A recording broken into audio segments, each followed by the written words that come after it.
Good day, everyone. In this video, we are going to conclude our monthly report in the month of September. This is our last YouTube video. Probably this is going to be uploaded September 30. So, okay. Ano ba mga pag-uusapan natin sa araw na to? So, pag-uusapan natin is yung mga current developments for 2024. So, like the Lord said, and the Lord will be saying na everything is outdated on the first heaven. Outdated siya compared mo sa mga nangyayari na sa second and sa third heaven. So, what are the things that the Lord needs to consider when it comes to innovating another feat of developments or another feats of technology or another feats of improving lives on earth? Even though it's temporal, the Lord really knows that from time to time it needs an upgrade. Without further ado, let's pray. Father God, nagpapasalamat ako sa araw na ibinigay po sa amin, Lord. Nagpapasalamat ako sa panahon na inyong ibinigay. Be our speaker, Lord. Be our guide in everything that we do, Lord. We magnify you, we glorify your name. Salamat po, Panginoon. In Jesus' name we pray, our Lord, our Savior. Amen. Tara, tayo ay makichismis muna kay Lord. Okay. Chismis number 1. So, ano ba nangyayari sa langit na yon? So, ano ba ang mga developments na darating? So, may bago daw virus na darating. May sinasabi sila may bago daw virus. So, it's not just applied to humans but will also be applied to the plants. So, eto na yung darating na food shortage na magkakaroon ng certain virus yung mga plants na they will produce or they will not produce any fruit. Kung magpo-produce man sila is not edible. So, yan. So, yung mga elites though, they will try to suppress the remaining supplies sa gaya nung ginawa nila sa mga face mask. Kung naalala niyo yung COVID pandemic, biglang nang mahal, di ba? 3 for 100 face mask. Ganun kamahal ang face mask dati. Hindi daw dahil kulang sa supply. Yung mga nasa top companies, they hoard it. Para, siyempre, kung mataas yung demand pero walang supply, di magmamahal nga. And ganito ginagawa ng mga top companies, yung mga elites daw, is to hoard para mo lang mabili yung mga nasa lower people, lower class. That is what they are going to do. Sabi ni Lord, lumang tugtugin na yan, anak. Pero kailangan ko pa rin sabihin kasi daming nauuto. So, they're hoarding, no? So, magkakaroon doon ng virus not just for the people but for the animals and for the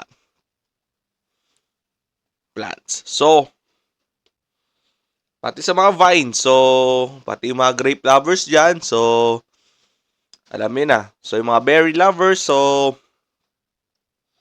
a shortage is coming. So, bakit gano'n? Di ba? May mga ibang YouTube page sabi sa akin nila. May mga dinadala sa langit. Bakit ako wala ako masyadong kwento about sa mga taong dinadala sa langit, yung mga taong dinadala sa impyerno. Kasi, sabi nila, di mo naman kailangan kasi meron ng mga YouTube pages para dyan. Meron ng mga YouTubers dedicated for that.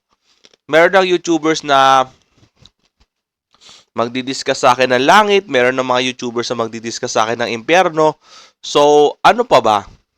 Ano pa ba yung role nila kung gagawin mo rin naman?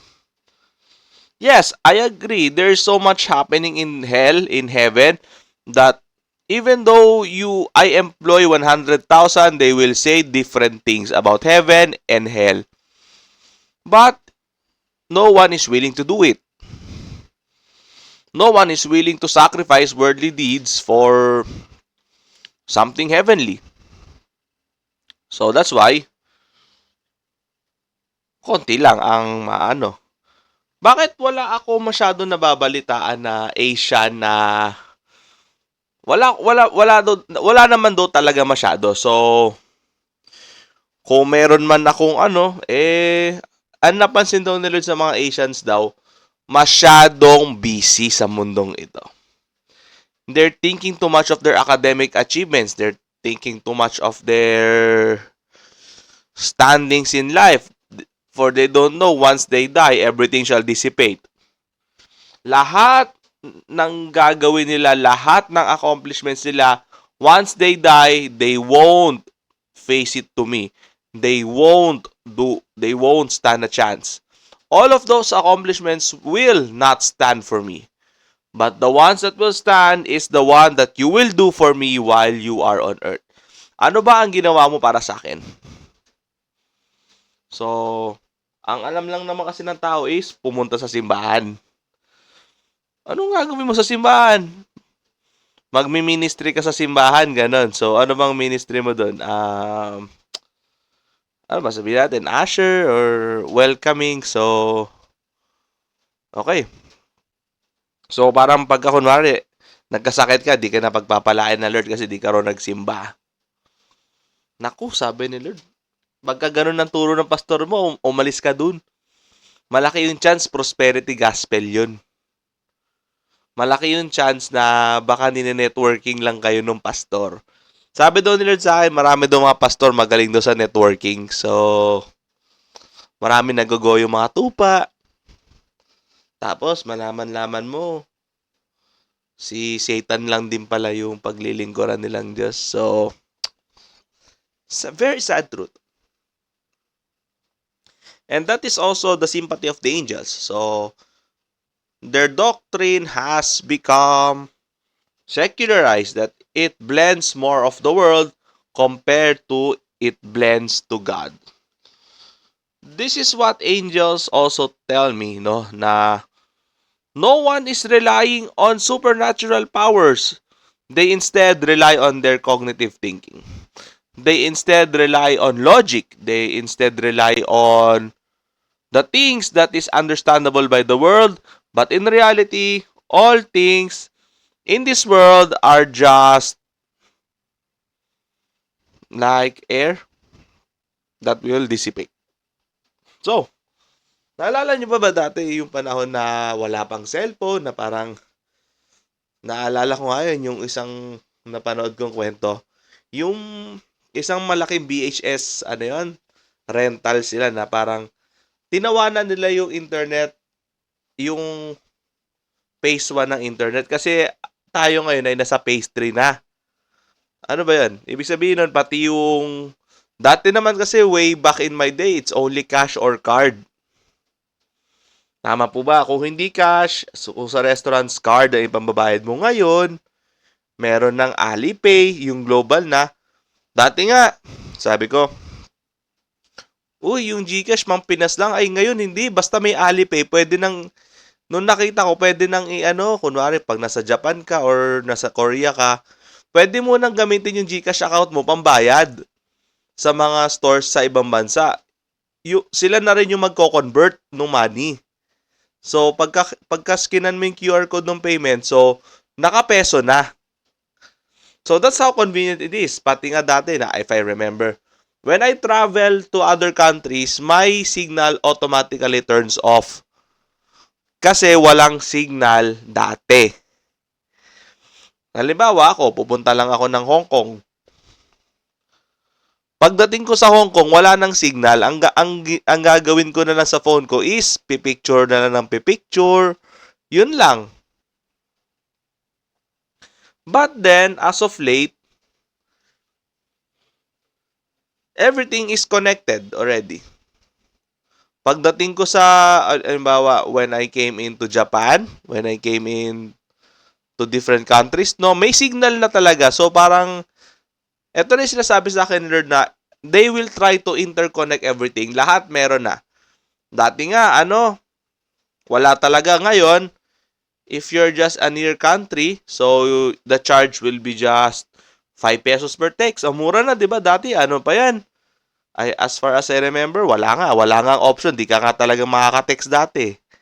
Ngayon, 5 pesos per message. Tapos, yung local networks natin, nag-o-offer na ng data sa ibang bansa. Yeah. At a certain, for example, if you pay on a certain amount, meron ng you can use your data for a whole day on a different country. So that's how we think it's innovative. Pero sa totoo lang, it's not. Sabi nila sa akin, wala namang phone sa langit because they don't need it. How do they talk? Telepathy. They talk to their minds. They can talk in dreams. Oh? What do you mean? Kasi ang dream sa langit is portrayed while they are awake. Hindi siya portrayed while they're asleep. So it's like a vision. Dream in heaven is more of a vision na it will just see. So, by the way, yung onerology is iuurong ko na siya to January next year. So, marami pa tayong pag-uusapan about uranology. So, and yung December natin will be just, the whole month of December is just special reports about what's in for 2025. So, sabi ni Lord, ano ba ang internet phase number 4? Magkakaroon na ng virtual reality. So, lalabas na yung sa Shopee na clone ng, parang alam mo yung alam mo yung sa mga malls na parang tao, parang mannequin siya na tao na nilalagyan ng damit para talagang realistic talaga yung tingin. Ngayon, i-integrate na ng technology yan. So, kunwari, yung meron silang ikakabit, tapos magka-come alive yung certain drone na yun, certain mannequin na yun. Parang magiging, ano na siya, so parang magiging ka-date mo na. For example, if you're virtually dating, no, yung technology na yun, pag nilagay sa mannequin, magiging kahawig siya nung ka-date mo sa virtual world. Magkakaroon siya ng parang quote-and-quote. Parang buhay siya, ganon. Pero hindi. Para siyang buhay, pero hindi. So, that's the future of virtual dating. Makukuha nila pati body shape mo, body size mo, pati nga yung buhok mo, magkaka-idea na sila kung ano yung korte ng buhok mo. This is what the Lord has been saying, no? So, but it's despite of all of the innovations, despite of all of it, hindi pa rin nila makikita ang Diyos. They will not see God because they will love the world. Yun ang sabi sa akin ni Lord. Mamahalin nila ang mundo, pero hindi nila ako mamahalin. Ang mga Kristiyano, mamahalin nila ang mundo, pero hindi nila ako mamahalin. Hindi ko alam. Tinawag pa naman nilang sarili nila ng Kristiyano. Tapos, ako, hindi naman nila ako makita. So, okay. Sabi mo sa Ecclesiastes, di ba? So, when you put God has done everything from the beginning, no one is to be added, no one is to be subtracted. So, ano ibig sabihin nun? Di ba nung panahon naman ni Adan, wala namang cellphone? Bakit ngayon may cellphone? So, di ba sabi mo nga, ginawa mo na lahat sa simula pa lamang, wala ka nang idadagdag. Ano tong mga innovations mo, Lord? Ang sinabi ko lang, yung mga materyales, ginawa ko na lahat, pero kung ano yung, how do I innovate those things, wala naman ako sinabi na bawal ako mag-innovate. Diba? So, halimbawa ako, gumawa ako ng fruits, gumawa ako ng mansanas, so, wala ba akong karapatan i-innovate yan? Gawin ko man lang apple cake, apple pie. So, therefore, yung apple pie, hindi ko gawa. wala akong alam dyan sa apple pie na yan. Hindi ko alam na gagawin apple pie ng tao yan. Kasi, sabi sa Ecclesiastes, lahat ginawa ko. Yung apple, ginawa ko, pero yung apple pie, hindi ko ginawa. So, is that how the logic works? Hindi. Ang sinabi lang naman ni Lord is, lahat ng materyales, ginawa ko na.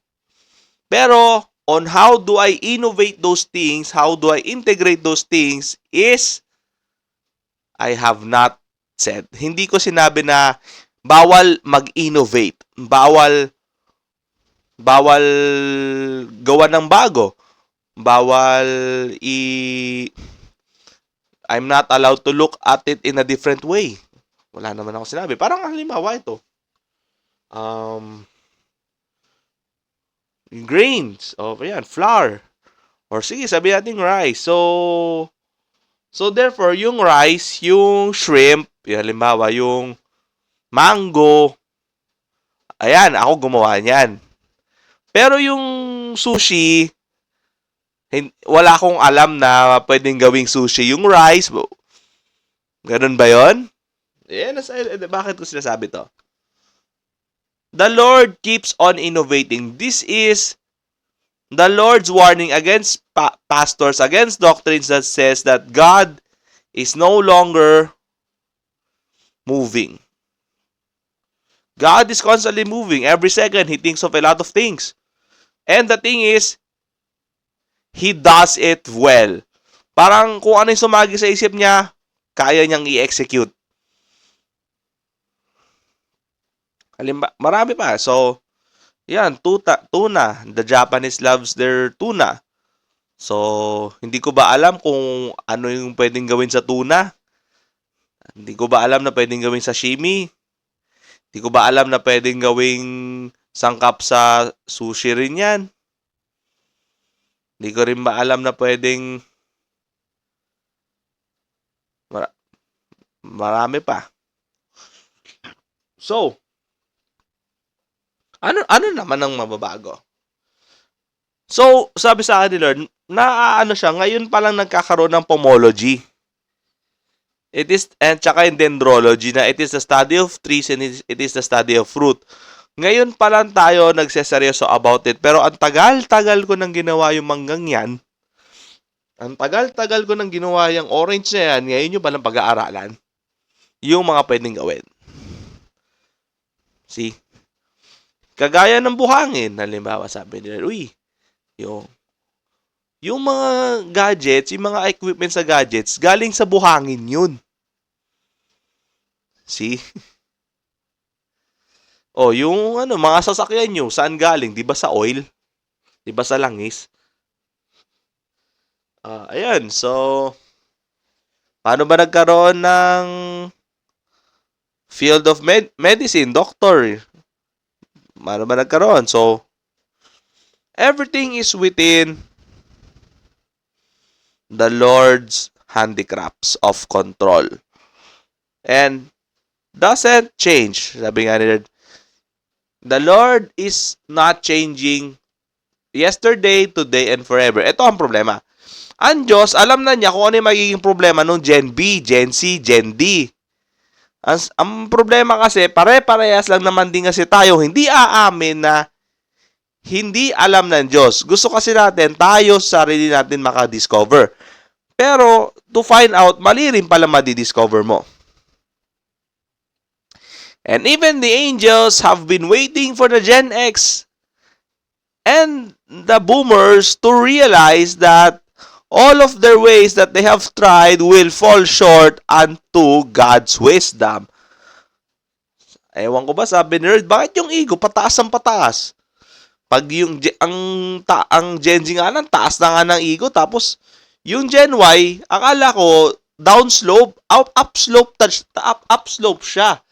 Di ba, ang sabi nga, ang steep na nga nung from Gen A to Gen Z, kasi ang Gen A medyo hindi pa yan hindi pa nahuhulma yan hindi pa nila nabubuo yung kanilang understanding sa sarili. Unlike yung mga Gen Z, especially the ones that will finish college already, has a very steep ego already. Ang taas talaga. Tapos yung mga millennial, sobrang taas talaga. Parang kung susukatin niya, parang bundok na. Lalo na yung mga Gen X. So, mataas pa raw sa Olympus Mons yung ego, tsaka yung mga boomer. Feeling nila alam kasi nila, pero kung sa mga nakakaalam, no, though that's the highest mountain that is ever seen by human, yung Olympus Mons that is located in the planet Mars. Mataas pa raw sa Olympus Mons ang ego ng mga Gen X tsaka ng mga boomer. So sabi ni Lord, boom! Boom kayo sa impyerno. So, pati mga Kristiyano, mataas pa sa Olympus Mons ang ego. May mga napupunta ba sa impyerno dahil sa pride? Ay, naku! Marang sarap na nga sabihin, no comment na lang. Tingnan mo, alam mo ba yung problema ng mataas ego? Walang restitution, walang repentance, walang di aamin sa sablay nila. Ayun. So, there's so much things, no? So, there is so much things to realize. There are so much things to unveil when it comes to the Lord's analyzation of year 2024. Yun na nga. So, parang interesting nga sabi rin yung idea sa akin na, sige, gusto mo kada video magsasabi ako kung ilan napunta sa langit.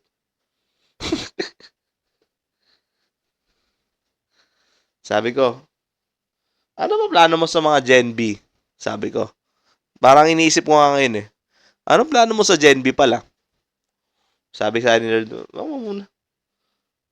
Wag mo muna isipin yung Gen B. So, meron nga mga Gen Z na bubuntis na eh. May kilala nga ako dyan no, sa paglabas ko. Kuya Timothy, buntis na ako. Na malaman ko, 13 pa lang pala yun. So, 13 pa lang, buntis na. So, ano plano mo? Di ko alam eh. So, ayun na nga. Tapos, hayaan mo munang i-establish yung mga Gen A muna konti. Tapos, sige, pag-usapan natin yung Gen B. There's so much things, no? So, kahit nga yung mga angel di na nga rin maintindihan yung Gen Z sa totoo lang. Pati Gen Y, di na ako mag-ano. Kahit yung mga millennial, di nila maintindihan. So, daig pa nila yung babaeng may period sa kaguluhan ng utak. Wala naman dapat ikagulo, pero wala. Gusto lang magulo yung buhay. So, okay. Walang magawa ang Diyos. So, yun lang naman muna sa ngayon. I'll see you next time. God bless.